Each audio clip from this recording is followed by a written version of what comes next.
Ever imagine spending like over 18 years in school, going through the whole system only to graduate and kind of find out that employers aren't, well, thrilled with the results? Yeah, I can see that. Yeah, it's a little jarring, right? And that's what we're diving into today. Oh, interesting. We're looking at this Forbes article. It came out on October 14th, and the title is a bit provocative: Neither College Nor Career Ready. Yeah, that'll get your attention. Definitely making some waves. I bet. So it throws out some pretty eye-opening stats right off the bat. 75% of employers they surveyed were, get this, dissatisfied with their Gen Z hires. Wow, 75%. That's huge, right? And just to clarify, we're talking about those born between the mid-90s and the early 2010s. Okay, got it. But hold on, it gets even more interesting. 60% of these employers actually admitted to firing a recent grad. Oh, wow.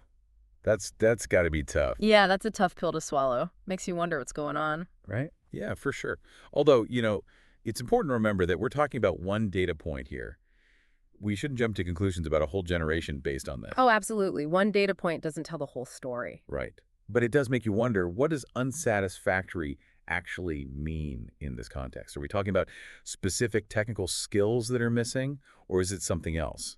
Like, are these grads having trouble understanding workplace norms, how to communicate effectively in a professional setting, things like that? That's a really good point. It's one thing to, like, ace a test in school, but knowing how to actually work on a team, how to give and receive feedback, that's a whole other ballgame. Exactly. And every workplace is different, right?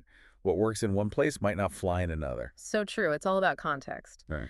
But getting back to the article, they do highlight some common complaints from these employers. They're seeing a lack of motivation, issues with professionalism, and even struggles with basic things like organization and communication. And that actually reminds me of a quote from the article. They were saying that a lot of these recent grads are just not prepared for a less structured environment. They're not used to navigating office dynamics or being expected to work autonomously. Interesting. So it's not necessarily about like knowing a specific software. It's more about navigating the whole, unspoken rules of office life. Yeah, exactly. And being able to take initiative and figure things out on their own. That's like, are we even teaching the right things? Right, yeah. Is there this disconnect between what you learn in school and what you actually need to succeed in the real world? Totally.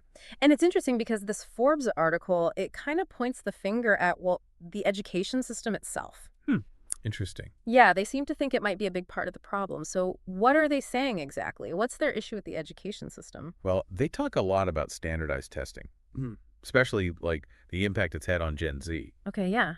I mean, think about it. How much of school was just prepping for those big tests? Right. It was all about the tests. All about those tests. I remember we'd spend hours drilling practice questions, memorizing facts and formulas, which, okay, some of that's important, but it felt like other stuff kind of got lost in the shuffle. Yeah, I get that. Stuff that might not have been on the test, but was probably more useful in real life. Yeah, it's like learning to cook, but you only ever follow a recipe. Oh, I like that. You never get to experiment, try your own thing in the kitchen. So you can follow directions, but can you actually cook? Exactly. And that's kind of their point.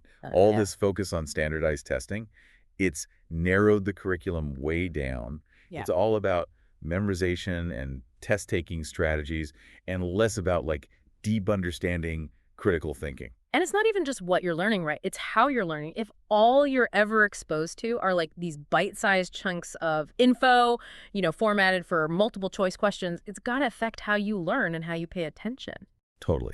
And get this, the article mentioned that a lot of college students today, they haven't even read a full book in years. Seriously, wow. Yeah. I mean, I guess it makes sense if you think about it. If you grow up on short excerpts and, tweets and Instagram captions, a whole novel probably seems pretty daunting, maybe even pointless. Right. And it's not even just about reading for fun. It's about being able to engage with complicated ideas, to think critically, to form your own opinions instead of just repeating what you've heard.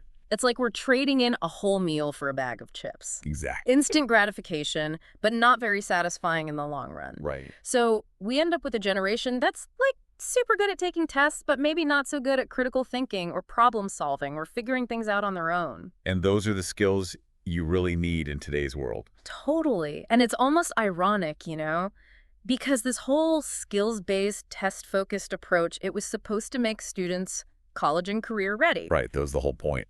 Yeah, equip them with everything they needed. But maybe somewhere along the way, the plan went a little off track. It makes you wonder, what does college and career ready even mean in today's world? Things are changing so rapidly.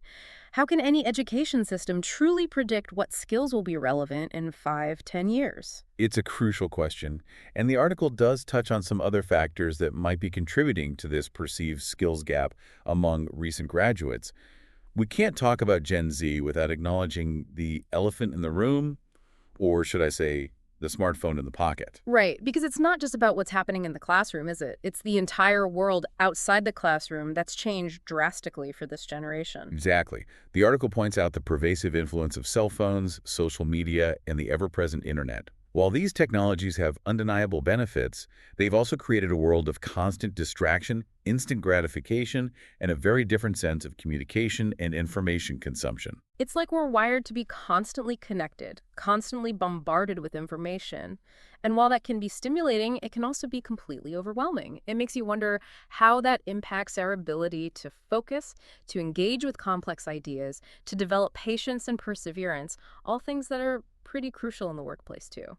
Absolutely. And let's not forget the impact of the pandemic. Right. Gen Z had their education disrupted in unprecedented ways. Oh? They had to adapt to online learning, social isolation, and a whole lot of uncertainty during those formative years. It's bound to have had an effect. It's like we're expecting them to just bounce back to normal when normal might not even exist anymore. It's a lot to process. It is, and that's why it's crucial to avoid falling into the trap of blaming an entire generation or pointing fingers at any one factor. Yeah. As we've seen, it's a complex web of influences and experiences that have shaped Gen Z's worldview and their approach to work.